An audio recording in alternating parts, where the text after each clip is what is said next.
Welcome to digital study Bengali. ভারতীয় সংবিধানের ধারাসমূহের এটি আমাদের 6 নম্বর পর্ব। এই পর্বে আমরা আলোচনা করতে চলেছি 74 থেকে 123 নম্বর ধারা পর্যন্ত। আমরা এখন যে বিষয়টা নিয়ে আলোচনা করতে চলেছি সেটি হলো কেন্দ্রীয় মন্ত্রিপরিষদ ও অ্যাটর্নি জেনারেল এবং ভারতীয় পার্লামেন্ট। চলুন তাহলে দেরি না করে ধারাগুলি সম্পর্কে বিস্তারিত জেনে নেওয়া যাক।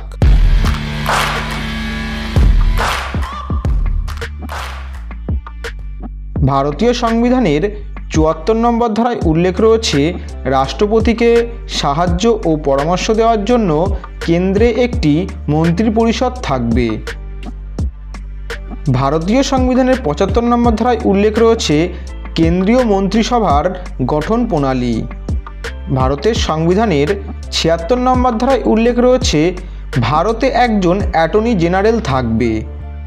ভারতীয় সংবিধানের 77 নম্বর ধারায় বলা রয়েছে কেন্দ্রীয় সরকারের কার্যপ্রণালী বা শাসন প্রণালী। ভারতীয় সংবিধানের 78 নম্বর ধারায় উল্লেখ রয়েছে প্রধানমন্ত্রীর কর্তব্য রাষ্ট্রপতিকে সরকার বা মন্ত্রিপরিষদের সিদ্ধান্ত বিষয়ে অবহিত করা। এইবার আমরা আলোচনা করতে চলেছি ভারতীয় পার্লামেন্ট। ভারতীয় পার্লামেন্টের বিষয়বস্তুগুলি 79 থেকে 123 পর্যন্ত ধারাতে উল্লেখ রয়েছে। তো চলুন দেখে নেওয়া যাক এই বিষয়বস্তুগুলি কি কি। ভারতীয় সংবিধানের 79 নম্বর ধারায় উল্লেখ রয়েছে ভারতের পার্লামেন্টের গঠন। সংবিধানের 80 নম্বর ধারায় উল্লেখ রয়েছে রাজ্যসভার গঠন প্রণালী। আপনারা যদি ভারতীয় সংবিধানের প্রত্যেকটি ধারা সম্পর্কে জানতে চান তাহলে আমাদের চ্যানেলটিকে অতি অবশ্যই সাবস্ক্রাইব করে রাখবেন। সংবিধানের 81 নম্বর ধারায় উল্লেখ রয়েছে লোকসভার গঠন প্রণালী। আপনারা যদি ভারতীয় সংবিধান সংক্রান্ত পিডিএফ পেতে চান তাহলে অতি অবশ্যই আমাদের ডেসক্রিপশনে দেওয়া লিঙ্ক থেকে আমাদের টেলিগ্রাম চ্যানেলটি জয়েন করে নেবেন। ভারতীয় সংবিধানের 82 নম্বর ধারায় উল্লেখ রয়েছে জনগণনার পর পার্লামেন্টের উভয় কক্ষের আসন সংখ্যার পরিবর্তন বা সংশোধন। ভারতীয় সংবিধানের 83 নম্বর ধারায় উল্লেখ রয়েছে পার্লামেন্টের কার্যকালের সময়সীমা। ভারতীয় সংবিধানের 84 নম্বর ধারায় একটি খুবই গুরুত্বপূর্ণ বিষয় নিয়ে আলোচনা করা হয়েছে, সেটি হলো পার্লামেন্টের সদস্য হওয়ার যোগ্যতা। যারা ভারতীয় সংবিধানের ধারাসমূহের আগের পর্বগুলি দেখেছেন তারা অবশ্যই এই ভিডিওটিকে একটু স্পিডে দেখতে পারেন। ভারতীয় সংবিধানের 85 নম্বর ধারায় উল্লেখ রয়েছে পার্লামেন্টের অধিবেশন আহ্বান ও স্থগিত রাখা। সংবিধানের 86 নম্বর ধারায় উল্লেখ রয়েছে পার্লামেন্টের উভয় কক্ষে রাষ্ট্রপতির বার্তা বা বক্তব্য পেশের অধিকার। ভারতীয় সংবিধানের 87 নম্বর ধারায় উল্লেখ রয়েছে পার্লামেন্টের বিশেষ অধিবেশনে রাষ্ট্রপতির বিশেষ বার্তা প্রেরণ। ভারতীয় সংবিধানের 88 নম্বর ধারায় একটি বিশেষ গুরুত্বপূর্ণ কথা উল্লেখ রয়েছে, সেটি হলো পার্লামেন্টের সদস্য না হয়েও পার্লামেন্টের অভ্যন্তরে অ্যাটর্নি জেনারেল বক্তব্য রাখতে পারেন। তো বন্ধুরা, আপনারা যদিও এখনও পর্যন্ত ভিডিওটি দেখছেন তাহলে ভাববো ভিডিওটি আপনাদের অবশ্যই ভালো লাগছে। ভিডিওটি যদি আপনাদের ভালো লেগে থাকে তাহলে একটি লাইক দিয়ে আমাকে উৎসাহিত করবেন এবং কমেন্টে অবশ্যই জানাবেন ভারতীয় সংবিধান সংক্রান্ত সমস্ত বিষয় আপনারা জানতে চান কি না। যদি তা চান তাহলে অবশ্যই কমেন্টে ফুল ভিডিও বলে কমেন্ট করবেন। ইতিপূর্বে ভারতীয় সংবিধান সংক্রান্ত আমাদের 5টি ভিডিও দেওয়া আছে। যদি আপনি সেই ভিডিওগুলি না দেখে থাকেন তাহলে আই বাটনে প্রেস করে অবশ্যই ভিডিওগুলি দেখে নেবেন। ভারতীয় সংবিধান ছাড়াও আরও বিভিন্ন বিষয়ের উপর আমাদের চ্যানেলে ভিডিও দেওয়া আছে। আপনারা অবশ্যই কমেন্টে লিখতে পারেন পরবর্তী কোন টপিকের উপর আপনারা ভিডিও পেতে চান। সংবিধানের 89 নম্বর ধারায় উল্লেখ রয়েছে রাজ্যসভায় একজন চেয়ারম্যান ও একজন ডেপুটি চেয়ারম্যান থাকবেন। সংবিধানের 90 নম্বর ধারায় উল্লেখ রয়েছে রাজ্যসভার ডেপুটি চেয়ারম্যানের পদচ্যুতি। বন্ধুরা, আপনারা যদি এই ভিডিওটি ফেসবুক থেকে দেখে থাকেন তাহলে অবশ্যই পেজটিকে ফলো করে রাখবেন এবং যদি আপনি ইউটিউব থেকে দেখে থাকেন তাহলে অবশ্যই চ্যানেলটিকে সাবস্ক্রাইব করে রাখবেন। ভারতীয় সংবিধানের 91 নম্বর ধারায় উল্লেখ রয়েছে চেয়ারম্যানের অনুপস্থিতিতে ডেপুটি চেয়ারম্যান রাজ্যসভায় সভাপতিত্ব করবেন। ভারতীয় সংবিধানের 92 নম্বর ধারায় উল্লেখ রয়েছে চেয়ারম্যান অথবা ডেপুটি চেয়ারম্যান রাজ্যসভায় সভাপতিত্ব করতে পারেন না যখন তাদের বিরুদ্ধে পদচ্যুতি প্রস্তাব নিয়ে আলোচনা চলে। ভারতীয় সংবিধানের 93 নম্বর ধারায় একটি বিশেষ গুরুত্বপূর্ণ কথা নিয়ে আলোচনা করা হয়েছে। সেটি হলো লোকসভায় একজন স্পিকার ও একজন ডেপুটি স্পিকার থাকবেন। ভারতীয় সংবিধানের 94 নম্বর ধারায় উল্লেখ রয়েছে লোকসভার স্পিকার ও ডেপুটি স্পিকারের পদচ্যুতি সংক্রান্ত বিষয়াদি। সংবিধানের 95 নম্বর ধারায় বলা আছে স্পিকারের অবর্তমানে ডেপুটি স্পিকার লোকসভার সভাপতিত্ব করতে পারবেন বা করেন। ভারতীয় সংবিধানের 96 নম্বর ধারায় উল্লেখ রয়েছে স্পিকার অথবা ডেপুটি স্পিকার লোকসভায় সভাপতিত্ব করতে পারেন না যখন তাদের বিরুদ্ধে পদচ্যুতি প্রস্তাব নিয়ে আলোচনা চলে।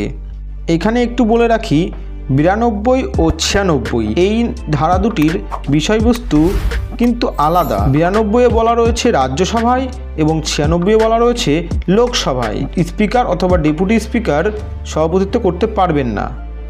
ভারতীয় সংবিধানের 97 নম্বর ধারায় উল্লেখ রয়েছে লোকসভার স্পিকার ও ডেপুটি স্পিকার ও রাজ্যসভার চেয়ারম্যান ও ডেপুটি চেয়ারম্যান এদের বেতন ও ভাতা সংক্রান্ত বিষয়।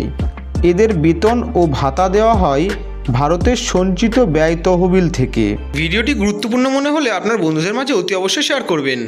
ভারতীয় সংবিধানের 98 নম্বর ধারায় উল্লেখ রয়েছে পার্লামেন্টের সচিবালয়। ভারতীয় সংবিধানের 99 নম্বর ধারায় একটি বিশেষ গুরুত্বপূর্ণ এবং অতি প্রয়োজনীয় একটি বিষয়বস্তু নিয়ে আলোচনা করা হয়েছে, যেটি হলো পার্লামেন্টের সদস্যদের শপথ গ্রহণ। ভারতীয় সংবিধানের 100 নম্বর ধারায় উল্লেখ রয়েছে পার্লামেন্টের ভোটদান পদ্ধতি ও কোরাম সংক্রান্ত বিষয়। ভারতীয় সংবিধানের 101 নম্বর ধারায় বলা রয়েছে পার্লামেন্টের আসন শূন্য হলে কি কি প্রস্তুতি নেওয়া যেতে পারে। ভারতের সংবিধানের 102 নম্বর ধারায় বলা রয়েছে পার্লামেন্টের সদস্যদের যোগ্যতা হারানোর বিষয় অথবা সদস্যদের অযোগ্যতার কারণসমূহ। ভারতীয় সংবিধানের 103 নম্বর ধারায় উল্লেখ রয়েছে পার্লামেন্টের সদস্যদের সদস্যপদ খারিজ সংক্রান্ত সিদ্ধান্ত গ্রহণ। ভারতীয় সংবিধানের 104 নম্বর ধারায় উল্লেখ রয়েছে শপথ গ্রহণের পর ভোটদান সম্পর্কিত বিধিনিষেধ। ভারতীয় সংবিধানের 105 নম্বর ধারায় বলা হয়েছে পার্লামেন্টের সদস্যদের ক্ষমতা ও সুযোগ সুবিধা দান। ভারতীয় সংবিধানের 106 নম্বর ধারায় বলা রয়েছে পার্লামেন্টের সদস্যদের বেতন ও ভাতা সংক্রান্ত বিষয়। সংবিধানের 107 নম্বর ধারায় বলা রয়েছে বিল উত্থাপন ও পাস সংক্রান্ত বিষয়। সংবিধানের 108 নম্বর ধারায় বলা রয়েছে বিশেষ ক্ষেত্রে পার্লামেন্টের যৌথ অধিবেশন আহ্বান। ভারতীয় সংবিধানের 109 নম্বর ধারায় বলা রয়েছে অর্থ বিলের ক্ষেত্রে বিশেষ সাংবিধানিক পদ্ধতির বন্দোবস্ত। ভারতীয় সংবিধানের 110 নম্বর ধারায় উল্লেখ রয়েছে কেন্দ্রীয় অর্থ বিলের সংজ্ঞা। এই ছোট্ট একটি ভিডিও তৈরি করতে অনেক সময় লেগে যায়, তো তোমরা যদি একটি লাইক দাও এই ভিডিওতে তাহলে কিন্তু আমি অনেক উৎসাহ পাবো। ভিডিওটি যদি তোমাদের ভালো লেগে থাকে তাহলে অবশ্যই চ্যানেলটিকে সাবস্ক্রাইব করে রাখো এবং যদি গুরুত্বপূর্ণ বলে মনে হয় তাহলে নিজের বন্ধুদের কাছে অতি অবশ্যই শেয়ার করো। সংবিধানের 111 নম্বর ধারায় বলা রয়েছে বিলের উপর সম্মতি প্রদান। সংবিধানের 112 নম্বর ধারায় বলা রয়েছে বাৎসরিক আর্থিক রিপোর্ট বা বাজেট। ভারতীয় সংবিধানের 113 নম্বর ধারায় বলা রয়েছে বা উল্লেখ করা হয়েছে পার্লামেন্টের আনুমানিক ব্যয় সংক্রান্ত পদ্ধতি। সংবিধানের 114 নম্বর ধারায় বলা রয়েছে পার্লামেন্টের বিনিয়োগ আইন পাস। ভারতীয় সংবিধানের 115 নম্বর ধারায় উল্লেখ রয়েছে পার্লামেন্টের অতিরিক্ত ও সহায়ক অর্থ মঞ্জুর। ভারতীয় সংবিধানের 116 নম্বর ধারায় উল্লেখ রয়েছে গণানুদান ও প্রত্যয় অনুদান ইত্যাদি বিষয়াদি। 117 নম্বর ধারায় উল্লেখ রয়েছে অর্থ বিষয়ক বা রাজস্ব বিল সংক্রান্ত বিষয়। ভারতের সংবিধানের 118 নম্বর ধারায় বলা রয়েছে পার্লামেন্টের আইন পাশের পদ্ধতি। ভারতীয় সংবিধানের 119 নম্বর ধারায় বলা রয়েছে অর্থ সংক্রান্ত কাজে পার্লামেন্টের নিয়ন্ত্রণ। ভারতীয় সংবিধানের 120 নম্বর ধারায় বলা রয়েছে বা আলোচনা করা হয়েছে পার্লামেন্টের ব্যবহার্য ভাষা। ভারতীয় সংবিধানের 121 নম্বর ধারায় উল্লেখ রয়েছে পার্লামেন্টের আলোচনার উপর নিয়ন্ত্রণ আরোপ, বিচারপতিদের কোনো সিদ্ধান্তের যৌক্তিকতা, বিচারপতিদের কোনো সিদ্ধান্তের যৌক্তিকতা নিয়ে আলোচনা করা যায় না।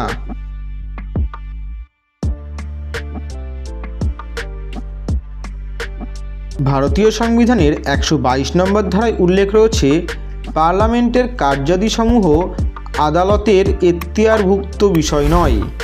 ভারতীয় সংবিধানের 123 নম্বর ধারায় উল্লেখ রয়েছে পার্লামেন্টের অবসরকালীন সময়ে রাষ্ট্রপতির অর্ডিন্যান্স বা অধ্যাদেশ জারির ক্ষমতা।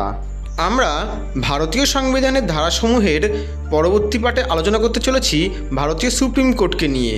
ভারতীয় সুপ্রিম কোর্ট সম্পর্কে বিস্তারিত জানবো পরের ভিডিওতে। আপনারা অবশ্যই কমেন্টে লিখুন এর পরের ভিডিওটি আপনারা চান কি না। সবশেষে একটি রিকোয়েস্ট, আপনি যদি আমাদের চ্যানেলে নতুন হয়ে থাকেন তাহলে অবশ্যই সাবস্ক্রাইব করে আমাদের পাশে থাকবেন। গুরুত্ব সহকারে ভিডিওটি সম্পূর্ণ দেখবার জন্য আপনাকে অসংখ্য ধন্যবাদ।